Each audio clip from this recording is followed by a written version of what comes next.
Hello, welcome to the only place where English is fun, mistakes are welcome, and learning feels like a game. I'm your English teacher in tutor, and I promise you three things: no boring lessons, scary grammar monsters, and yes, we will laugh while we learn. So don't worry if your English isn't perfect. Mine wasn't either when I started. Remember, mistakes mean you're learning. So grab your notebook, your pen, and your best smile. So let's get into it. Today we're going to discuss about chapter 4 of grade 8 English lesson. So in this chapter, we will see about animal conservation. So this chapter consists of what is the use of animal conservation, expressing agreement and disagreement, summarizing expressions, simple past tense, and also we will go and see types of verbs.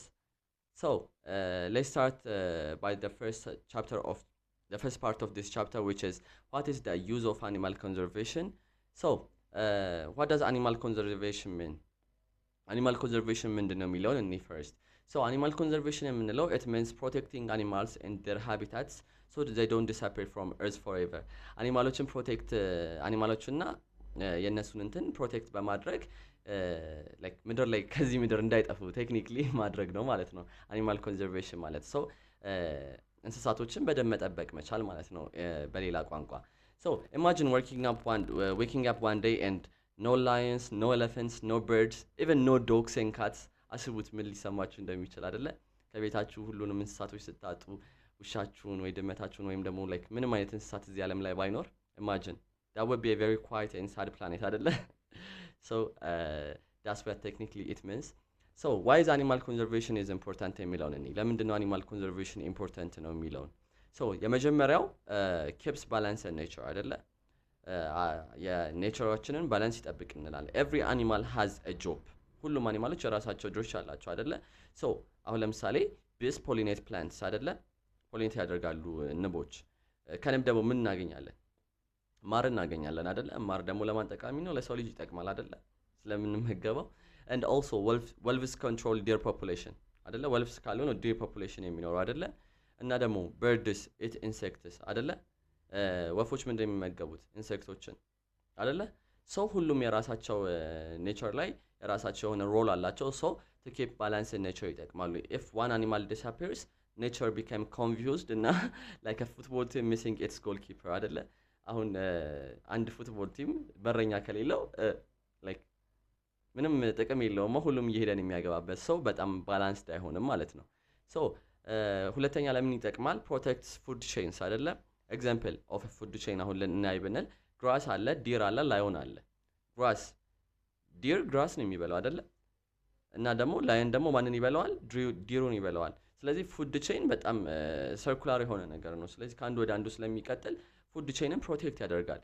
አሁን ለምሳሌ if deer disappear lion starve አይደለ lion ይራባል ከተራበ ደግሞ የሚበላው ነገር ያጣል ይሞታል so like food chain protect ያደርጋል ማለት ነው in other words and also grasses grows too much balance is broken አይደለ nature hates imbalance nature imbalance አይወድም ስለዚህ ሁሉም በባላንስ ነው የተፈጠረው እዚህ ዓለም ላይ so ሶስተኛው ለምን ሊጠቅም ይችላል it helps humans አይደለ የሰው ልጆችን ይረዳል how animals help humans by providing medicine አሁን ለምሳሌ snake ከስኔክ venom ወይም ደግሞ ከእባብ መርዝ እናገኛለን medicine used in medicine አይደለ እና ደግሞ supporting agriculture ለተለያዩ አግሪካልቸሮች አሁን ለምሳሌ በሬ ለማረሻነት ይጠቅማል cows እንደዛ ማለት ነው and also attracting tourists አይደለ ብርቅዬ እንስሳቶችን አሁን ለምሳሌ እንደ ጭላዳ ዝንጀሮ እንደ ዋሊያ አይቤክስ ምናምን ኢትዮጵያ ውስጥ የተለያዩ ቱሪስቶች እነሱን ለማየት ይመጣሉ አይደለ so they attract tourists አይደለ so people love safaris right so no animals is equals to no tourism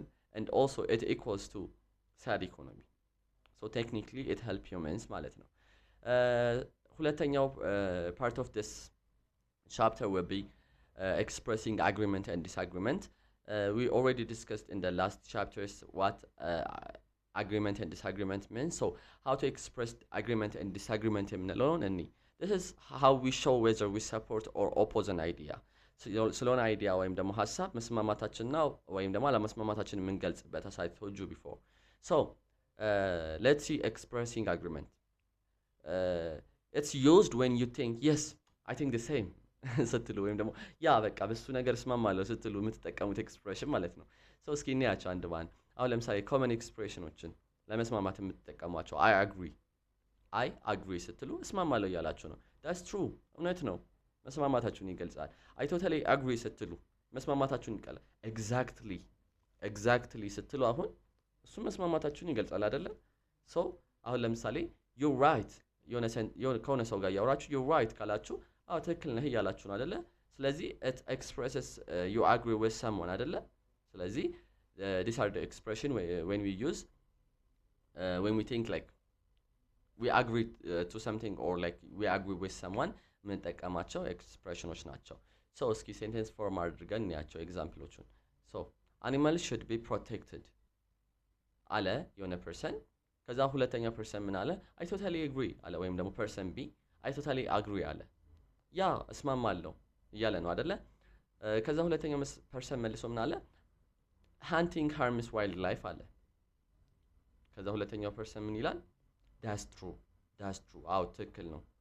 ይሄ ቴክኒክሊ እውነት ነው አይደለ? አኒማሎች ፕሮቴክት መደረግ አለባቸው። ቅድም ጥቅማቸውን አይተናል። እና ሃንቲንግ ደግሞ ሃርምስ ዋይልድ ላይፍ አይደለ? ሃንት ባደረግን ቁጥር የዱር እንስሳትን ኔቸርን ባላንስ እያዛባን ነው ማለት ነው። ኢምባላንስ እያደረግነው ነው ብለናል ቅድም። ኦኬ so what about when we express we disagree with someone ወይም ደግሞ with something?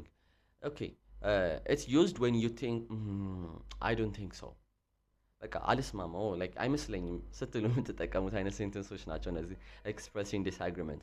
አሁን እስኪ ከነዚህ ውስጥ ፖላይት ኤክስፕሬሽኖችን እኔ like በጣም very important because you need to be polite አይደለ? ማንኛውም ሰው ፖላይት መሆን አለበት። ኦኬ እንያቸው። I disagree አልስማማም። I don't agree the same meaning and I'm sorry but I disagree I'm sorry ይቅርታ ግን አልስማማም እያለ ነው። I'm sorry but I disagree and I see your point but ብላችሁ የሆነ ነገር ስትሉ አሁን ለምሳሌ I see your point but I have different opinion ካላችሁ አይቼዋለሁ like ሀሳብን ተረድቼዋለሁ ግን እኔ የተለያየ አስተሳሰብ ነው ያለኝ እያላችሁ ነው አይደለ? ኦኬ so እስኪ ኤግዛምፕል ፎርም አድርገን እኔ ፐርሰን ኤ ምን አለ? zoos are always bad ከዛ ፐርሰን ቢ ምን አለ? I'm sorry but I disagree አለ። ይቅርታ ግን አልስማማም እያለ ነው አይደለ? ከዛ ፐርሰን ኤ መልሶ ምን አለ? animals don't need protection አለ። do animals need protection? መልሱልኝ እናንተ እሱን። ሰው ሁለተኛው ፐርሰን ምን አለ? ወይም ደግሞ ፐርሰን ቢ I don't agree አለ። አልስማማም። ለምንድን የማይስማማው? የራሱ ኦፒኒየን ይኖረዋል አይደለ? ግን animals do need protection አይደለ? ምክንያቱም የቀደም የነገርኳቸውን ኢምፖርታንስ ስላላቸው ማለት ነው። okay these are the expressions when we use when we disagree with someone or ደግሞ with something እንጠቀማቸው ኤክስፕሬሽኖች ናቸው ማለት ነው።